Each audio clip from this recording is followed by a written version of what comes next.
is Tarik Talk. Your host, Tarik Mendez, takes you on a journey with guests from all around the world. Broadcasting around the world. Around the world. This is Tarik Talk.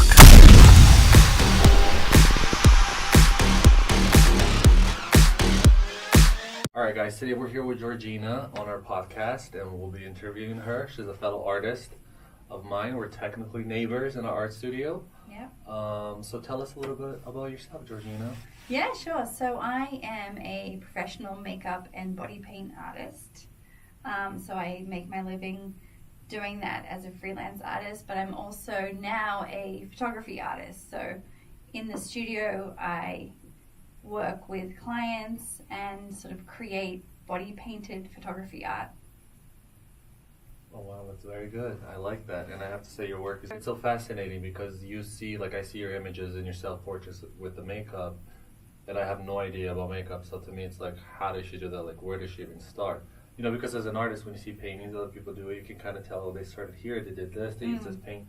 But with makeup, like when I see your work, I'm like, I don't even know, like, is it with those like airbrush, or is it like by hand, or is it with a makeup brush? So I do find that very fascinating. Like, what's your creative process like when you're doing those portraits and doing the makeup? Like, how do you choose those looks? Well, I really like color. I'm obsessed with color and sort of like glamour and shine and all sorts of textures. So I tend to gravitate towards really bold and contrasting colors. So, I kind of draw inspiration from a lot of the time like fashion or fabrics or another artist or some sort of mood or feeling that I'm going for.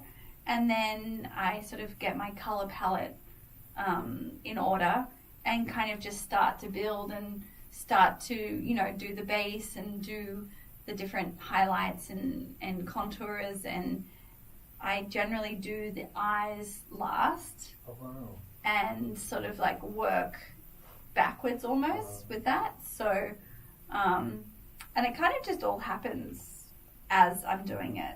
Oh, so you don't have like a concept, or you just not kind of necessarily. have an idea. Yeah. When it's on myself, I'm often just sort of like playing around and having an idea of like having a feeling and knowing, okay, I want to do something pink today, or I want to do something blue today, or like whatever is sort of like the color of the moment. So I guess color is a main sort of driver for me. And then I kind of like match the background to that, like do a contrast background, or do a contrast style element, whether it's like earrings or a headpiece or eyelashes. So it's kind of like built around that, and then just that mood that I was going for. Very interesting. And how did you get, I find it very fascinating, how did you get, like, what made you go from doing the body makeup on other people and taking their pictures to doing your makeup and taking your self-portrait? Like, how did that start? Right. Well, it actually started during the pandemic. Oh, wow. Okay. Yeah. So, we're all locked inside and had nothing to do. And my husband is actually a photographer. So we set up a little home studio, and I would pretty much like spend a day thinking about what I was going to do, and even like seeing what I had in my wardrobe in terms of like style elements, or like what could I wear on my hair, or like did I have any glasses or earrings or something that I could utilize. And then I would make a design on my iPad. So I do a little sketch, and I like try what color background, and I sort of like use Procreate to do that. And then so that would sort of like take a day, sort of brainstorming, I guess. And then the next day I would like wake up late and then start doing the makeup. And then, a couple of hours later, it would take 3 to 4 hours to do the full makeup. And then my husband would shoot it. So, and then I would have a shower, and then kind of like the whole day was over. So it was a very good way to spend the days during the pandemic. And then I started posting them on social media, and all my friends and followers and everyone would love it, that they were like, oh, what are you going to do tomorrow? And like, what's the next one? So I kind of like built up this little following of people being inspired by what I was doing in the pandemic, and therefore it was like a fun thing and inspiring for them. Oh, that's amazing. And then after that happened, I'd always liked doing more full body pieces, because I like that. I like when someone's like, wow, how did you do that? Like, I really like that line, that like the line that gets blurred between, is it real, is it Photoshop, is it a costume, is it a mask, is it face paint, like what are they wearing, like what is that? So I really like playing with that unknown factor. So body paint is even, the same thing, but on a bigger scale, because you're using the whole body as your canvas versus your face. So then I went more, I got my studio next door to you, Yes. and then I've started to do like more full body pieces. So it's the same sort of concept, but I can't really do myself as a full body painting, so it's much easier to paint on somebody else. And then I've learned photography, and I had my husband help me sort of set up the studio and learn about lighting. So I've just it's pretty new diving into like being the photographer as well. Yeah. Because I was always working and collaborating with teams of people for my work. Yeah. And being like the makeup artist and body painter, not the photographer. So now it's really fun because I'm acting, doing every role. I'm like creative director, stylist, hairstylist, makeup artist, photographer, lighting director. I'm doing the editing, so it's like a whole thing now versus being just like part of the team. Yeah. Yeah. So I find that really fun because it's 100% me now versus like that 20% that it was before. Definitely. And I just wanted to add on to what you said.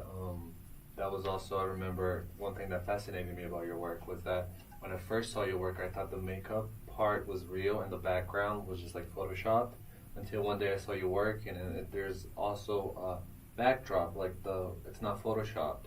So I loved how, there's like the person with the body makeup, but also the background is like fun and colorful.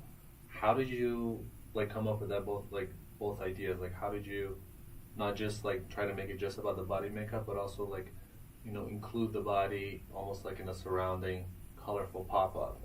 Yeah, well, I guess it's like I want to produce art. Mm-hmm. So I want to have a whole, like I want the whole image and the whole product to be an end product of a piece of art that I can sell and have shows of and print. Mm-hmm. So if it's just a body by itself, to me, it's not a finished total piece of art. So I wanted to incorporate the styling elements and the set design and all of that together to make a comprehensive finished piece of art that stands alone by itself.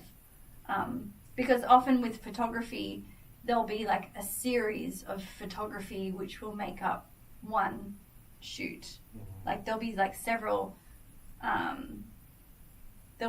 series to an editorial, for example. There's like 8 series of photos for one story. So I wanted my images to be standalone one-off pieces by themselves. So you could take them away and have them on their wall alone, or you could have, 2 pieces together if you wanted. So just, I try to think of each image as a sole piece of art that deserves its own space and its own concept and just is there in all its glory. Yeah. I remember the 2 photographs that I curated last year for our group show. I remember I really liked seeing people interact with the art. It was 2 black and white images, if you remember, in the large gallery. Yeah. And seeing people have the same thought as I did, like, oh my gosh, is this just the person with like a Photoshop background? And then some people would like say it out loud to each other, oh my gosh, this is a background, but look how well this background and the body makeup goes together. So do you, like when you're creating something, are you thinking about how people will interact with it, or do you try to play like an illusion almost? Like, is it real or is it fake? Or Yeah, I love that idea of like, how did the artist do this? Yeah. I love that question of like, is it real? Is it a costume? Are they wearing like a leotard? Is this a mannequin? Yeah. I really like that idea, and then bringing this fashion element into it, so it feels like it kind of crosses a couple of different worlds. Mm-hmm. Yeah, I really like that too. What are you working on right now at the moment? At the moment, I'm working on some beauty stuff. So still doing like more makeup driven work. Getting into more social media, I guess. Mm-hmm. I'm going to start doing a lot more TikTok sort of tutorials and sort of like body painting makeup videos, let's say.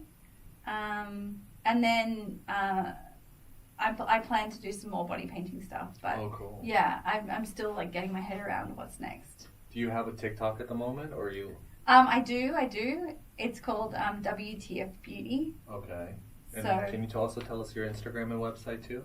Yeah, my Instagram is just my name, so it's Georgina Billington, and website is also my name, www.georginabillington.com. And then can you spell Billington just in case? Yeah, it's Billington, so Billington. Right. So for everybody, go follow her. She's an amazing, talented human being, and the nicest one too. Oh, all right, Georgina, can you tell us a little bit about body painting? Like, what is exactly body painting for like people that don't know? Yeah, sure. So body painting is, actually an ancient art form. It's been around for a very long time. Like a lot of indigenous cultures have been doing body painting for ceremonies, and it's really been a part of our world forever. But so I guess with body painting, I'm trying to bridge the gap of art and fashion and beauty and makeup. Do you have what's one of your memorable favorite looks you've done? Had the pleasure of painting Anthony Kiedis for the Red Hot Chili Peppers. Oh my God. For one of his music videos called Go Robot. Oh, so wow. if anyone's ever seen that, you'll see that Anthony Kiedis is painted fully in white, and he is dancing around Brooklyn wearing next to nothing.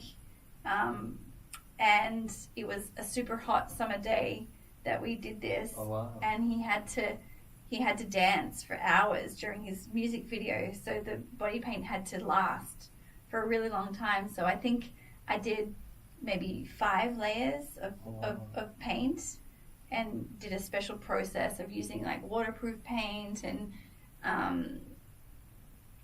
airbrush paint and all these different techniques.